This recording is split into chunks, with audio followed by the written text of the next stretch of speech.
You know that moment when you look at your to-do list and you think it's just faster if I just do it myself? I get it. You care about your work and you've probably been burned before. And stepping in yourself, well, it feels like the safest move. But here's what most business owners miss: believing that you're the safest pair of hands, well, it's quietly stealing your profit, your time, and your freedom. Not because you're doing anything wrong, but because you're carrying more than one person was ever meant to hold. Before we dive in, drop a thumbs up in the comments if you've ever said it's just easier if I do it myself. Here's the thing: doing everything yourself, it doesn't just lead to burnout. It creates hidden bottlenecks, slows down decisions, missed opportunities, and a business that can't grow beyond your personal capacity. And if you're like most business owners I work with, especially women who care deeply about excellence, you're probably carrying more than you should. Here's the truth: you don't have to keep doing it all, and you're not supposed to.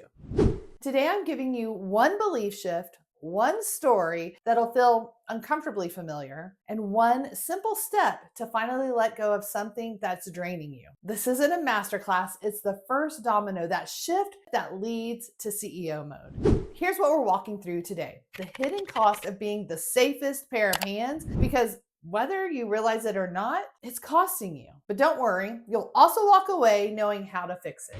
Let's jump in. When you say it's faster if I do it myself, in the moment, it is faster. And honestly, it comes from a good place. You want things done right. You don't want stuff slipping through the cracks. You care about customers, your reputation, your team, and your family. So when things get busy, the natural instinct is to pull everything to protect what you've built. But here's the deeper truth: doing everything yourself, well, it's a short-term solution and it creates a long-term problem. Yes, it protects today, but it quietly traps your tomorrow. It's how business owners end up with what I call the business owner trap, where growth is happening, but everything still depends on you.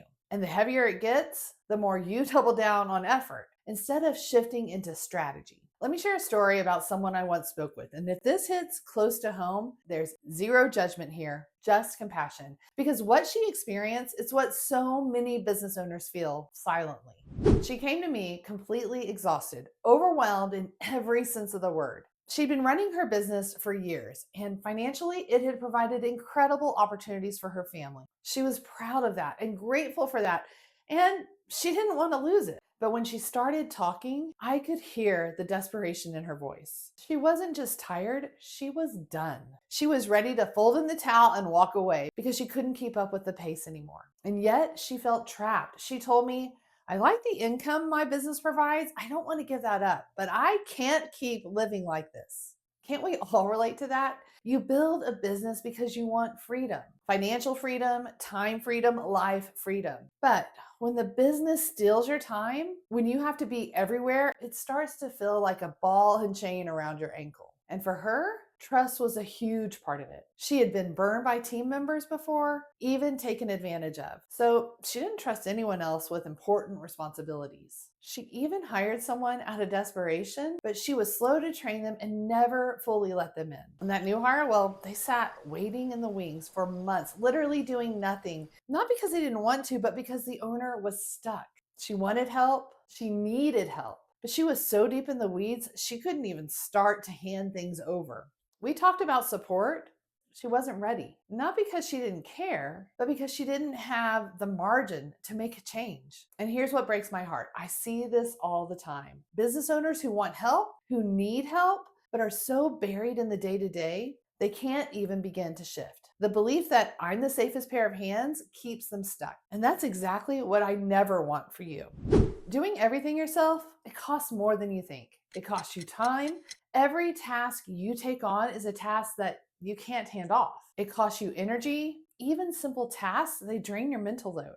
And it costs you money. Let me put a number to it. If you're spending 10 hours a week on tasks that someone else could do at, say, $25 an hour, well, that's $250 a week. And over a year, that's $13,000 worth of your time stuck in $25 an hour work, when you should be doing the $500 an hour CEO work.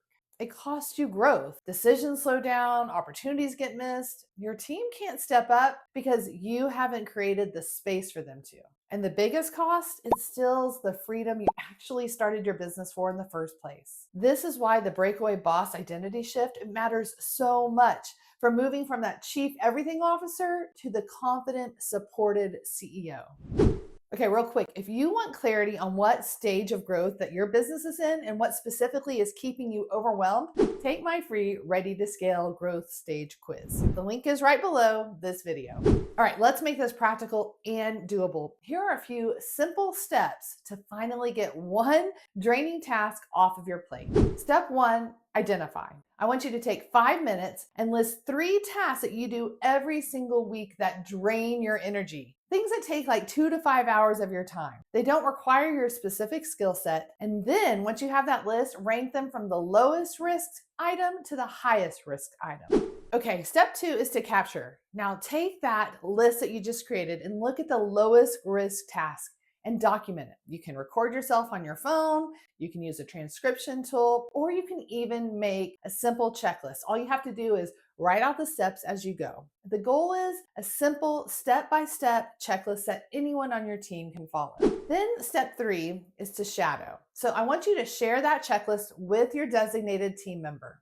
Then have them shadow you while you're doing the task. Then step 4 is to transfer. Now this is where they do the task while you observe. And finally, step 5, this is where you let go. They take ownership, you check in weekly, not daily. That's exactly how the ACT delegation model works. First you assess, then you communicate, and then you track. You've just delegated something and built a system in just a few simple steps. And the confidence you gain from this one action, well, it will create momentum that you've been missing. Doing everything yourself, well, it might feel safe in the moment, but it is the most expensive way to run your business, emotionally, financially, and in terms of your freedom. You don't have to carry this weight alone, and you're not supposed to. Again, start with one task, one decision, one small shift into that CEO mode. That's how you'll break out of the business owner trap and step into the business and life that you actually started this for. Okay, if this helped, hit like and subscribe and take the growth stage quiz to find your next best step. Because you deserve more growth, more freedom, and less grind, not more weight on your shoulders. That's all for now. We'll see you next time.